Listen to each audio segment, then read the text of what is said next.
And that, of course, is extraordinary. What went into the making of this, director Darren Aronofsky had this property for 10 years, couldn't get it made the right way. It's based on a play. And fate came in, timing came in, and he found you. I think he said he saw you in a Brazilian action movie or something. It was called Journey to the End of the Night. Go look a clip up. But yes, he had said the same to me. The word on the street was Darren was going to make a movie, and do you want to meet him? The answer is yes, yes I do. World-class filmmaker, never flinches in his presentation of the human condition to us, never offering up any easy answers, and courageous enough to ask the thorny questions of its audience. And with The Whale, none of that was lost on him. To create Charlie, it absolutely required extensive costuming and prosthetic makeup to depict a man whose body weighs hundreds and hundreds of pounds, and to do it with dignity and respect, and not have the the quotation marks around it that we've seen in films previously. This character hasn't been created for the big screen, or so far as any research that I've done before in this way, with this much respect and attention to detail, which is essential, because in absence of a makeup that takes us away from it, it makes us go, I don't know, I can see the construction lines, or I don't believe that.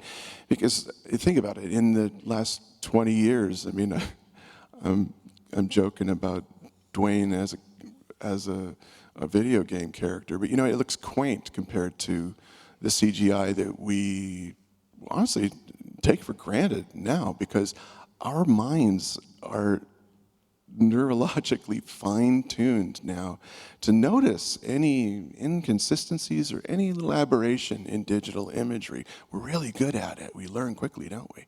And you can say, aha, that's how you did it. I don't believe it. And if ever that were to happen, and we wouldn't have a character that you could just fall in love with and go on the journey with.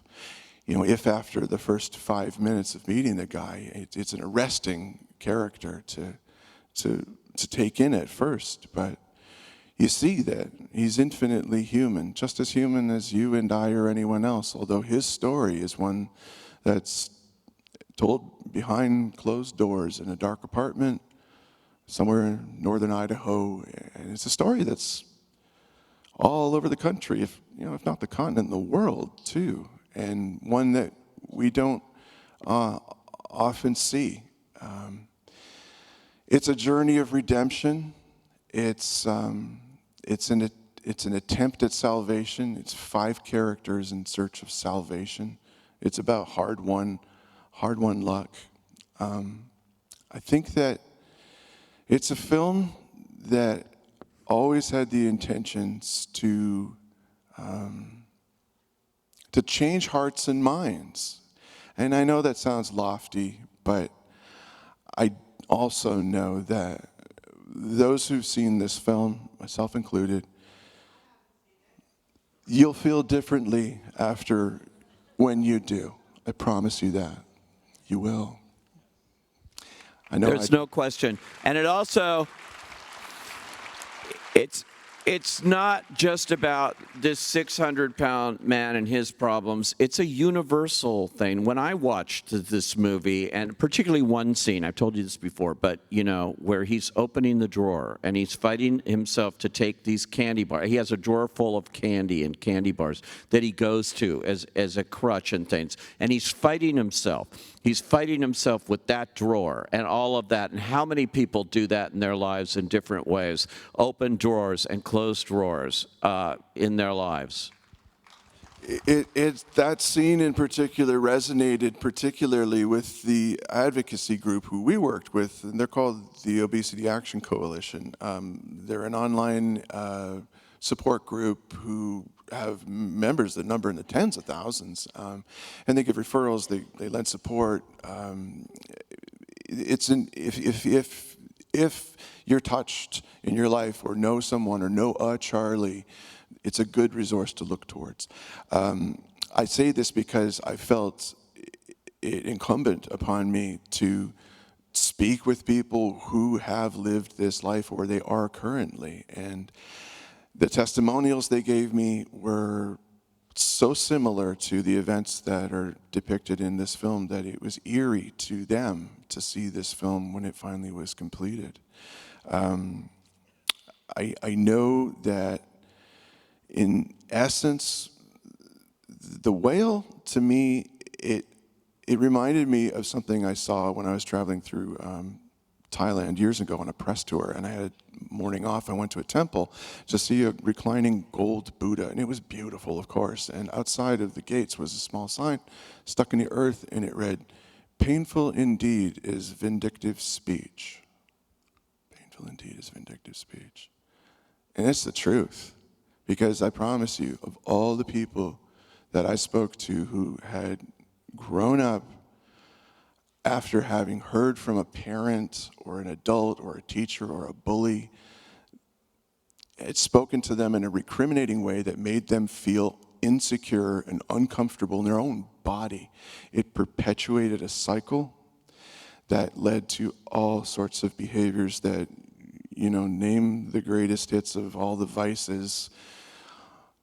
Eating disorders are among them, and they are real. And it just goes to underline and prove to me that how we speak to one another has direct health ramifications for us as a society. And as a culture, we're doing better. We're getting there. We would do well to retire some vernacular that is used to refer to those who live with obesity. And I know we're probably pressed for time here, but I just want to make the point that the very title of this film, The Whale, is one that's contentious, given that it's also known as a slur used against those who live with obesity, and that's clearly delicate, but what it does do, and this is Sam D. Hunter's honest brilliance, is call you out before you even walk in the door of that movie, because you don't know that it's a reference to Moby Dick. You don't know that Charlie is a man of letters, and you don't know that the great white whale that he pursues is his hope for redemption with his daughter. You need to come see the movie to realize that it's so much more than what maybe your narrow-mindedness needed to change. Books and covers and all. Without question, yeah.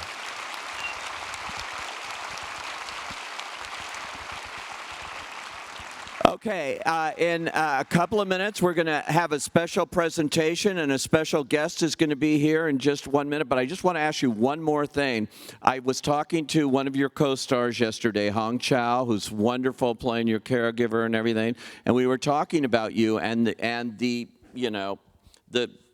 whole outfit that you're in here and the way you get in it. And she said she watched it during rehearsals, and then she watched you finally in that, and she saw such a noticeable change that you became him.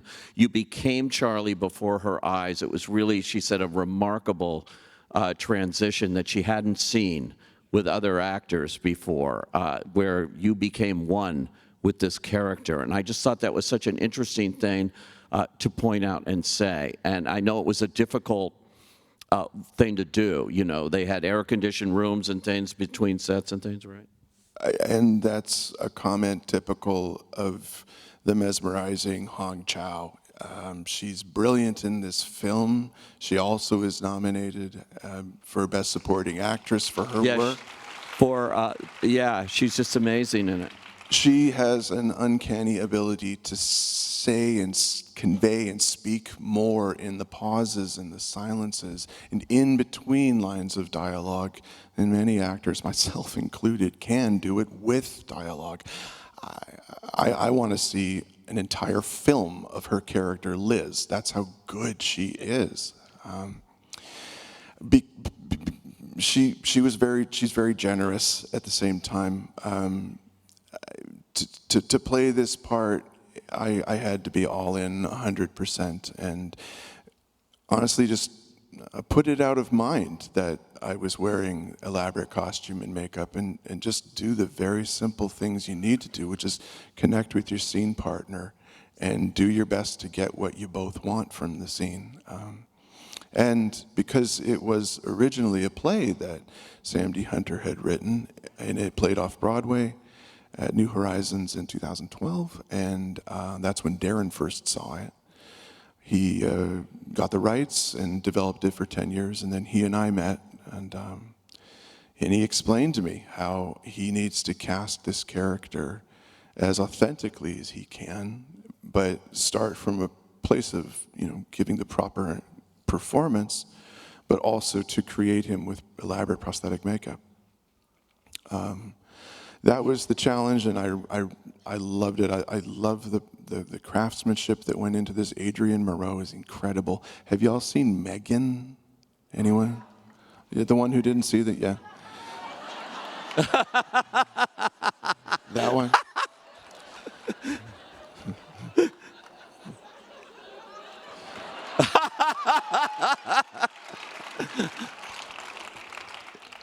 Megan is what Adrian created after he did Charlie in The Whale. That's how good the guy is. Yeah.